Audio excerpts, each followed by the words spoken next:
The coronavirus pandemic has taken a toll on the American healthcare system. It's also dealt the economy a body blow that will take years to overcome. And looming on the horizon for many working Americans is the specter of homelessness. We're absolutely at the mercy of the economy and, in different priorities, depending on sort of the current landscape. We have a lot of people who work day labor. People want to work, they want to be productive, they want to feel part of something that they haven't felt in a long time. They have to start to believe that that's possible for them again. Too often we think of being homeless as living on the street or in a shelter. But many families who live paycheck to paycheck, and, well, that's most of us, are now wondering how to keep a roof over their heads. The last few weeks, we've helped over 500,000 Texans apply for unemployment insurance.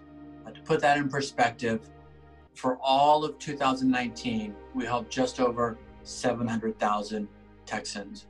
So at this pace, we are likely to help the same number of people we did for all of 2017 in just a month's time. Until now, the leading cause of bankruptcy in the United States was medical debt. 46% of the personal bankruptcies in this country are due to overwhelming medical bills. People don't like balance bills. They don't like getting hit with these high bills because they had to go to the emergency room and then they got admitted to the hospital and someone was treating them out of network and they didn't know it. Or their scans got sent off to a radiologist that was out of network and they didn't know it, even though they went into an in-network hospital. Nobody likes that. Since 2005, commonly reported causes of bankruptcy include reduced income, job loss, credit debt, illness or injury, unexpected expenses, and preparing for divorce. In fact, divorce is also the single largest reason women with children apply for public benefits. But now we can add the havoc dealt to the economy by COVID-19. It's possible for people who applied before and didn't qualify, they may qualify now. So we're encouraging them to please try again. If they go to ui.texasworkforce.org and reapply and see if they qualify. The first week of April saw over 6 million Americans apply for unemployment. That means at least 6 million people are now wondering about their mortgage, rent, food on the table, clothing for their children, and simply keeping body and soul together. Just believing that there's something higher that can help them along their road is important. Over the past several years, researchers have noted key changes in the typical bankruptcy petitioner. Today, the average filer is older and married, has a high school education, and makes less than $30,000 a year.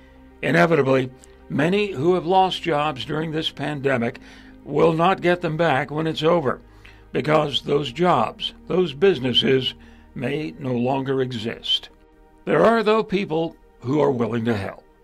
If anyone calls and they're in a panic because they're concerned about making their mortgage payments, we'll work with them and we'll get them through this period of time. This is an unprecedented economic situation where everybody is shut down, so everybody's affected. So the Paycheck Protection Program is one way to help solve that problem.